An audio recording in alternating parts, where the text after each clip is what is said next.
रहा है इतनी देर से।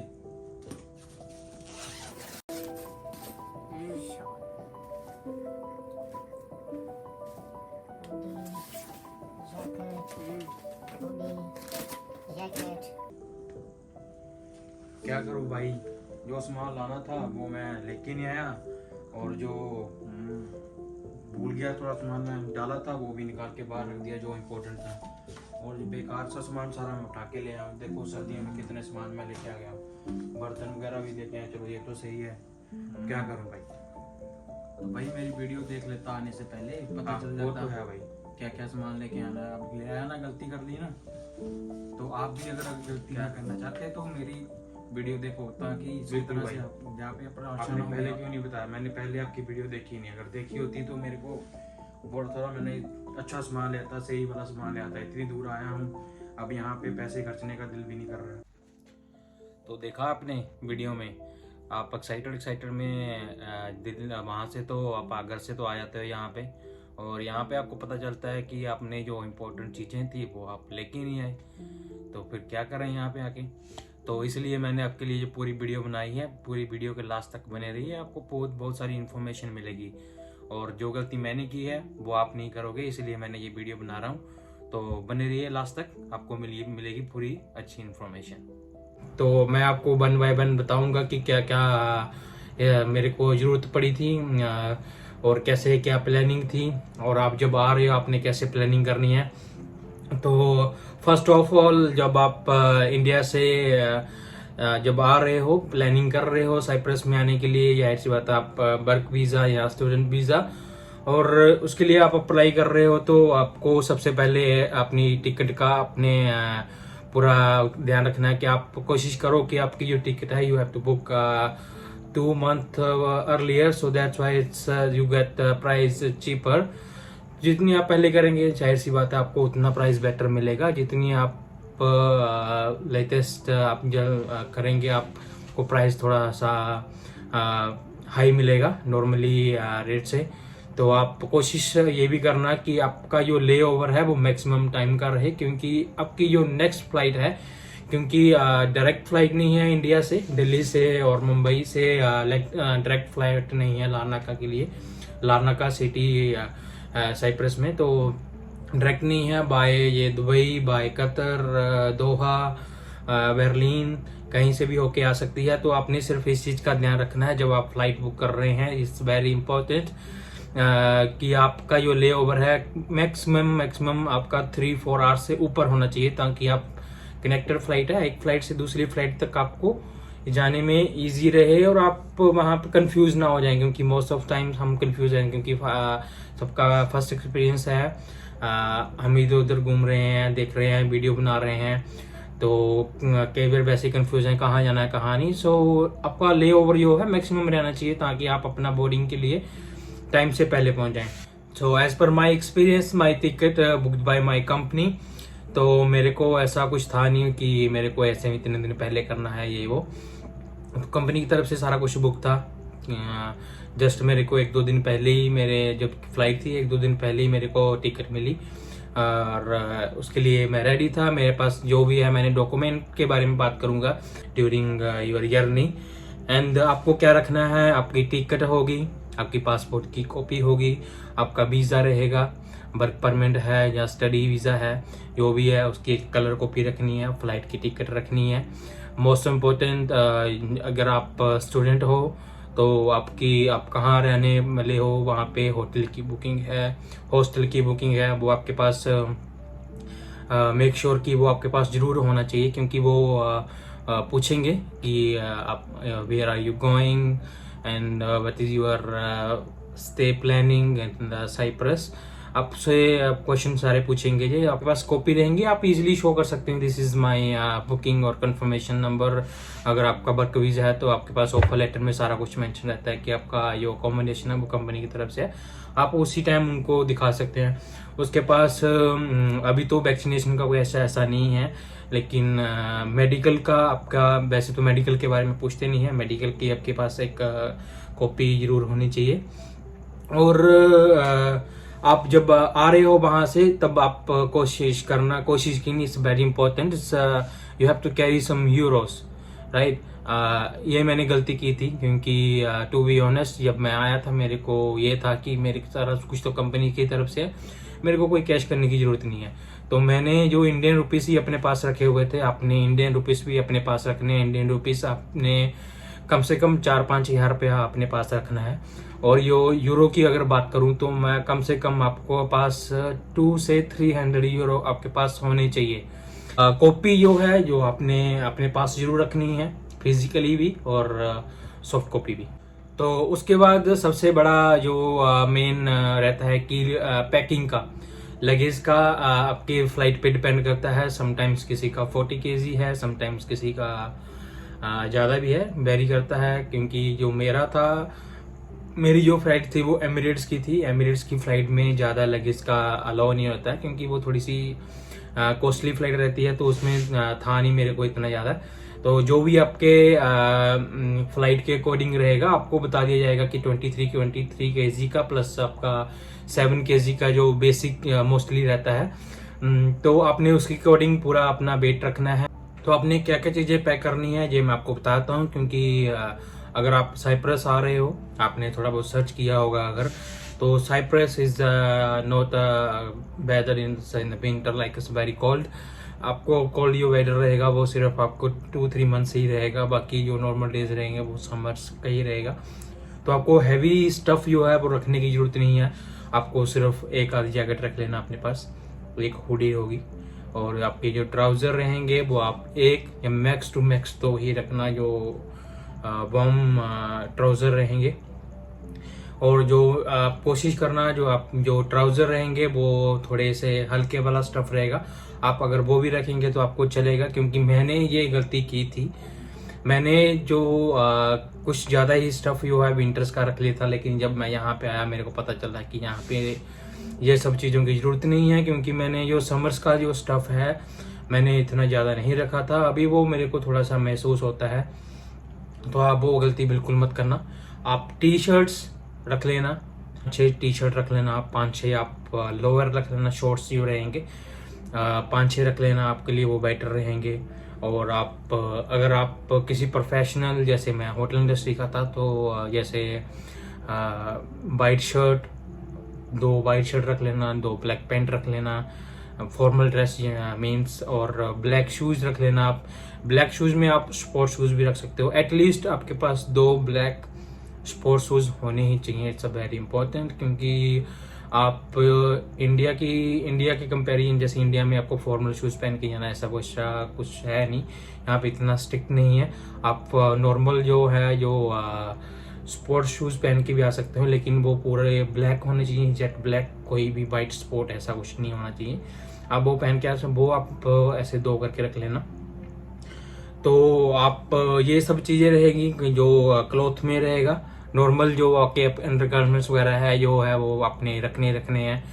समर वाला आप जितना हो सकते हैं उतना ज़्यादा रखना, आप विंटर वाला अवॉइड करना। उसके बाद सम मेडिसिन्स रहेंगी, वो आप नॉर्मल किसी भी अच्छे मेडिकल स्टोर में जाओगे, बेटर रहेगा किसी अच्छे मेडिकल स्टोर से ही लेना, क्योंकि वो आप जब आप उनको बताओगे कि हाँ अब्रॉड की मेरी जर्नी है, वो आपको पूरी डिस्क्रिप्शन के साथ देंगे, पूरा प्राइस लिस्ट के साथ देंगे। और कोशिश क्या कि मैंडेटरी ही है कि आप जब मेडिसिन जो भी कैरी कर रहे हैं वो बेसिक मेडिसिन पूरी होनी चाहिए। आपकी टैबलेट्स रहेंगी, सिर्फ जो रहती हैं जैसे आप कफ सिरप वगैरह, वो आप ना लाना तो बेटर ही है, क्योंकि वो मैं भी शायद अलाउड भी नहीं है। जो भी आपकी पूरा डिस्क्रिप्शन होनी चाहिए, उसकी प्रॉपर प्राइस लिस्ट वो वगैरह आप अच्छे मेडिकल स्टोर से आपको दे देंगे प्रॉपर बना के। नॉर्मली सर दर्द की रहेगी, फीवर की रहेगी, पेन की रहेगी, ये वो सारी आप, और उसकी याद रखना कि उसकी जो एक्सपायरी डेट है max to max 2 years above होनी चाहिए, 1.5 and 2 years अबव होनी चाहिए, क्योंकि वही आपको काम रहेगी।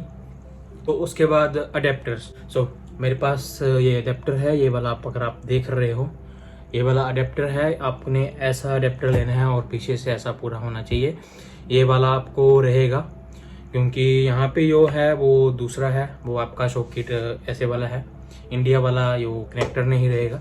यहाँ पे आके परेशान होगे, क्योंकि आप यहाँ से यूरो और रुपीस में बहुत डिफरेंट है। शुरू में जब आप आओगे, आप रुपीस को कन्वर्ट करोगे यूरो में, भाई ये तो 3 यूरो का है, 4 यूरो का है, 5 यूरो का है। 5 यूरो मीन्स 500 रुपीज़, आपको महंगा लगेगा, आप मजबूरी में आपको लेना पड़ेगा। इंडिया से बेटर आप ले लोगे, ये 40-50 रुपये का आएगा, इससे ज़्यादा होगा नहीं मेरे को लगता है। तो ये वाला अडेप्टर आप जरूर रखना। मल्टी प्लग अगर आपके पास हो सकता है वो आप अरेंज करके जरूर रखना। Basically this plug is G type, British type. अगर आप गूगल पे सर्च करोगे तो आपको मिल जाएगा।